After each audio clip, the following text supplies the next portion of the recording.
يا نور الهلال أقبل تعال، فالشوق طال والقلب سما نحو السماء مترنما. السلام عليكم بنات، كي دايرين؟ لاباس عليكم؟ كي دايره الصحيحه؟ عواشر مبروكه باش مما تمنيتو ان شاء الله. ايوا كاين شي توجاد، كاين شي سلو، شي بريوات، شي شباكيه ولا والو كاين شي حداقه، شي سوسان. اليوم جيت نشارك معاكم انا التحضيرات ديال رمضان. اليوم ان شاء الله غادي نصاوب بليغه ديال الجنجلان اللي غنيه على التعريف، وضروري تكون في المائده ديال رمضان وكتجي لذيذه، واهم حاجه كتوجد في اسرع وقت. بقاو مع المقادير وطريقه التحضير. نبداو على بركه الله. بالنسبه للمقادير هما موجودين كي تشوفوا. درت هنا رابعه ديال الجنجلان، يعني زلافه ديال الجنجلان عامره، زلافه ديال الفورص، صفار ديال البيضه، 3 معالق ديال الزيت الرومي، شاصيه ديال الخميره، رشه ديال الملحه، راس معلقه ديال القرفه وراس معلقه ديال النافع، الماء زهر، 3 معالق ديال الزبده اللي شديتها وذوبتها وحيت منها داك الكشكوشه البيضاء. عندي هنا الزبده سونطرال، اللي بغى يدير المانغارين يديرها. عندي هنا الماء باش غادي نجمع العجينه، الماء غير من الروبيني. وعندي هنا المطبع باش غادي نخدم، انا نخدم بالمطبع مربع. بسم الله. هنا جبت القصره فين غادي نخدم.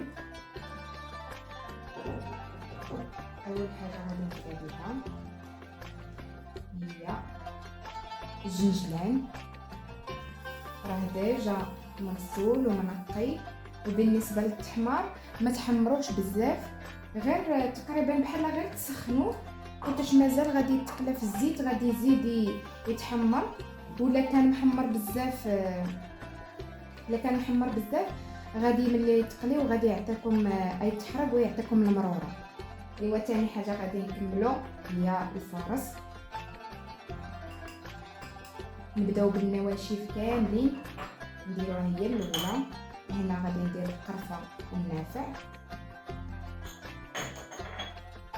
ندير رشه ديال الملحه،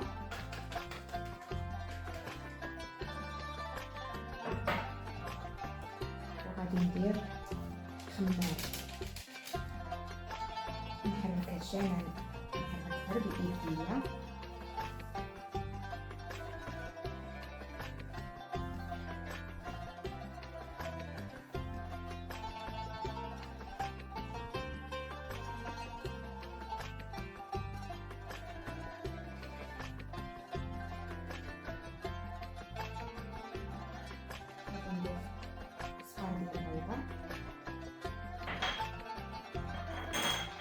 والزبده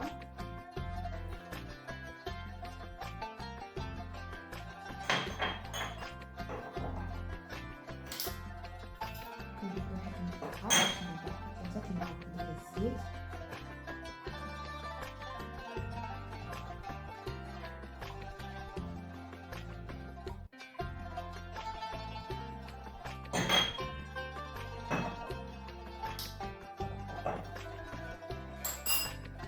هنا نسيت ما قلتش لكم، ضيفوا كذلك معلقه ديال الخل ضروري.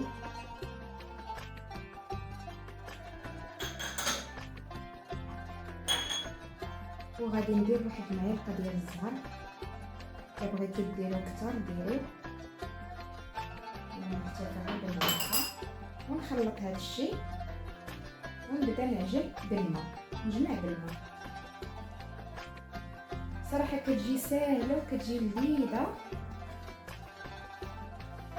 وما فيهاش بزاف ديال المقادير. صراحه المقادير ديالها بساطين.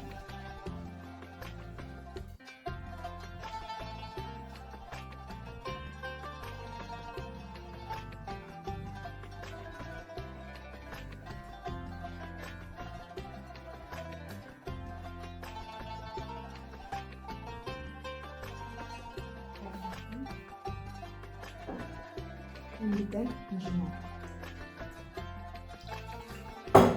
بالنسبه للماء على حسب الفرص،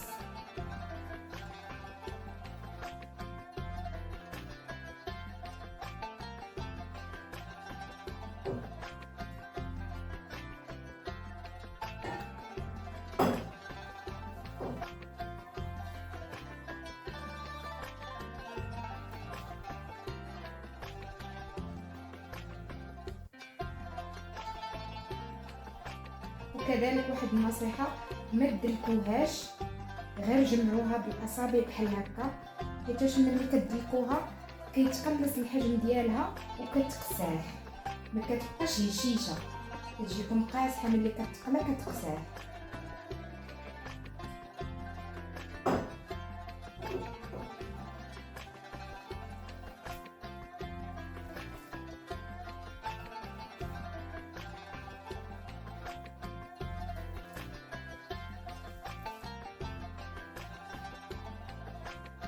من بعد من جمعت العجينه كيف تشوفوها هي،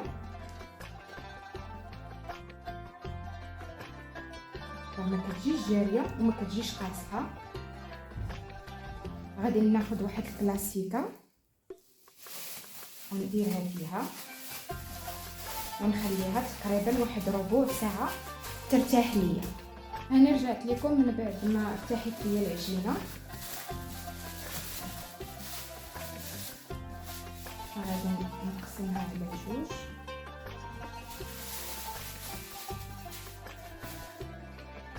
انا هنا مسحت فين غادي نخدم الطاجين، مسحته مزيان.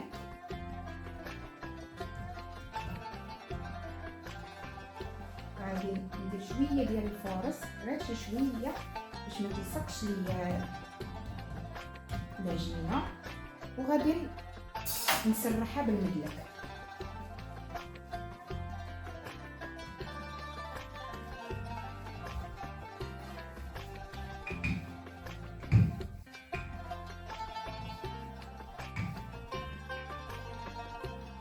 كيف ما كتشوفوا راه كتجي ساهله باش كتسرح، ما كتعذب لكم ما والو.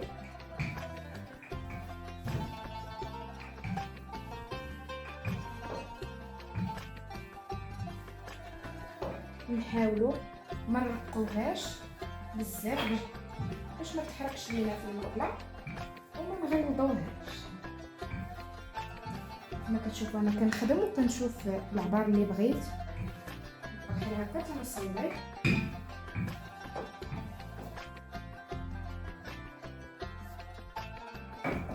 تقريبا هكا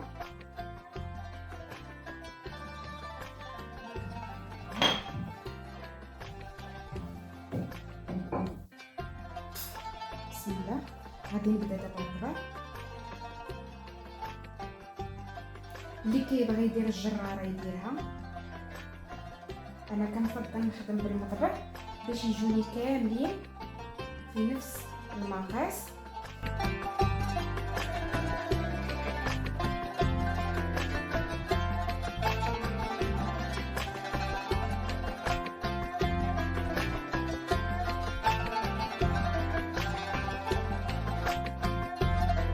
كيف ما كتشوفوا هاهي نخدموها هكا، تنمشي الصبع الوسط هكا ونخدم كنقصها مزيان باش متحرقش، كيبقى الصبع لداخل هكا. ها هي الطريقه ديالنا واجده.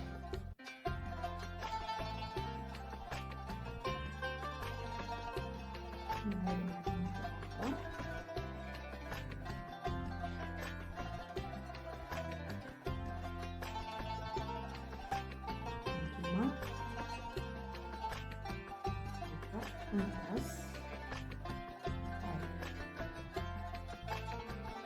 غنبقى على هاد الطريقه حتى نكمل الكميه اللي عندي وارجع لكم.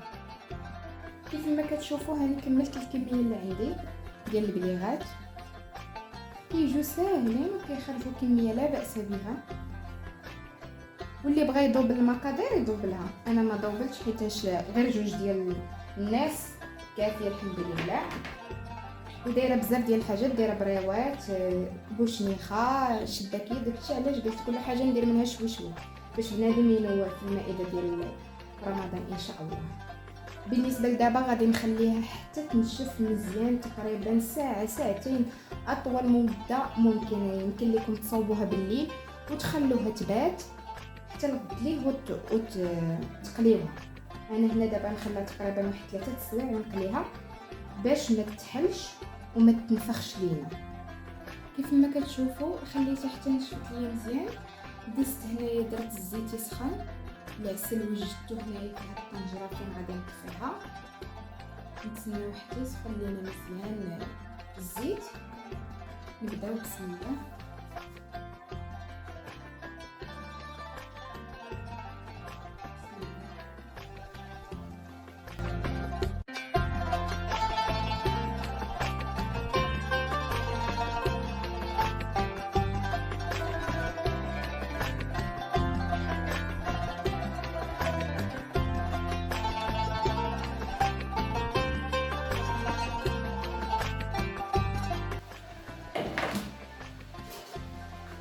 ناخذ واحد المعلقه ونحاول نحركها. انا هنا راني مكتره الزيت، ما غاديش نحاول نقلبها. مكتره الزيت، دايره الزيت الكافي لا تقلى فيه من الفوق ومن التحت. نحاول غير نبقى نقلبها بحال هكا شي شويه، نحركها وصافي. ما نخلوش حتى تحمر بزاف باش ما يوليش فيها داك البنه ديال الحراق ديال الجنجلان. تاخد غير شويه اللون وغادي نحيدها.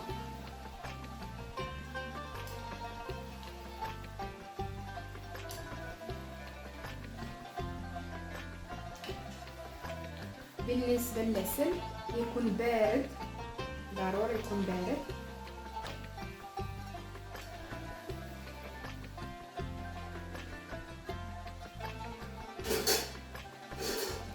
دغيا كتقلى، ما كتاخذش وقت طويل.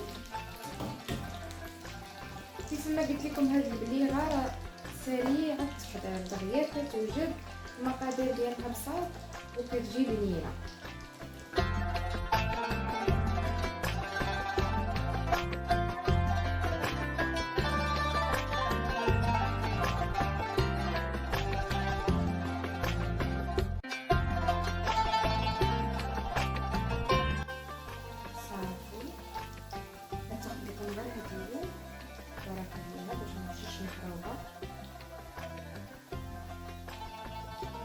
نخفف العسل.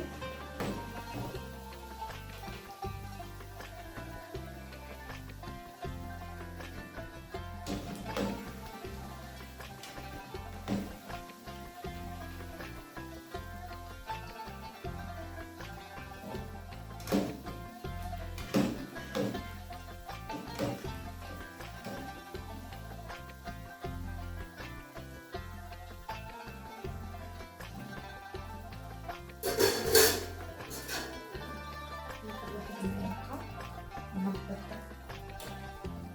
البليغه ديالي العسل هكا،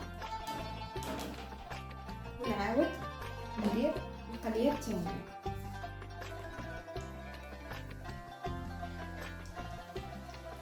كيف ما كتشوفوا الا خليتوها نشفات مزيان ما كتحل ما كتنفخ.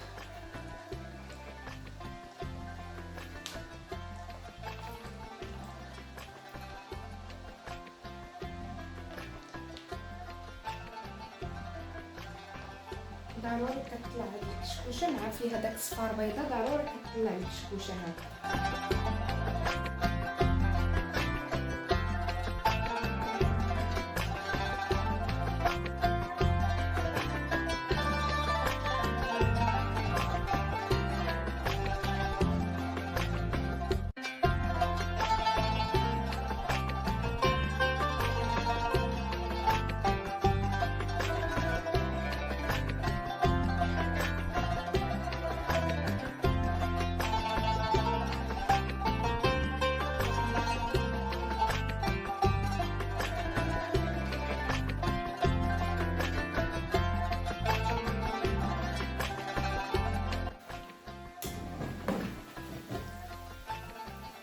ها هي تحلات، نسكترها من الزيت ونحطها في العسل.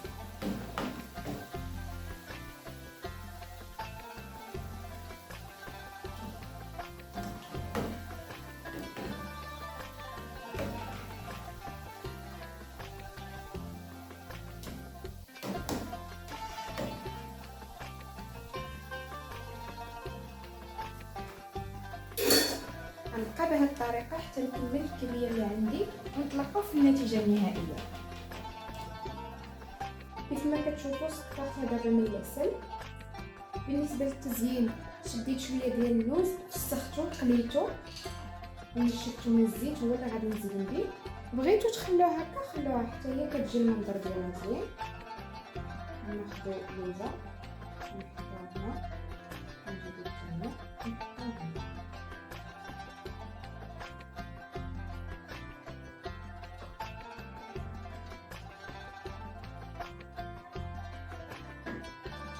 مع العسل راه دغيا كيلصق فيها اللوز، ها هو المنظر ديالها كيجي رائع.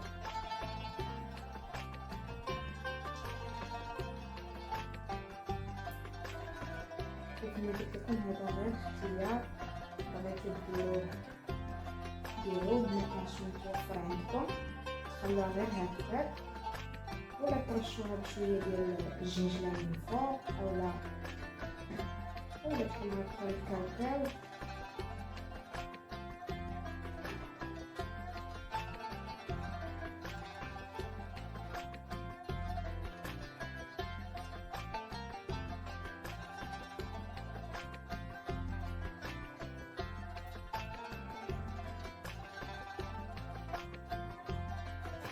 ها هي النتيجه النهائيه ديال البليغه ديالنا.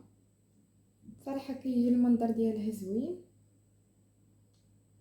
وبالنسبه للقليره كتاخد لون واحد كيف ما كتشوفوا راه تجي زوينه وكتجي هانته هشيشه.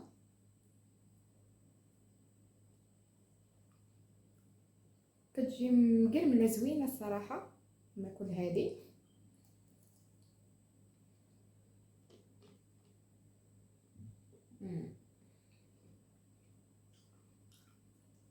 داك المذاق ديال الجنجلان مع العسل مع اللوز جا رائع. سمحوا لي الا شهيتكم ونتمنى تعجبكم الشهيوه ديال اليوم ان شاء الله. وصلنا للنهايه ديال الفيديو، نتمنى الشهيوه ديال اليوم تعجبكم ونتلاقاو في فيديو جاي. تبقاو على خير.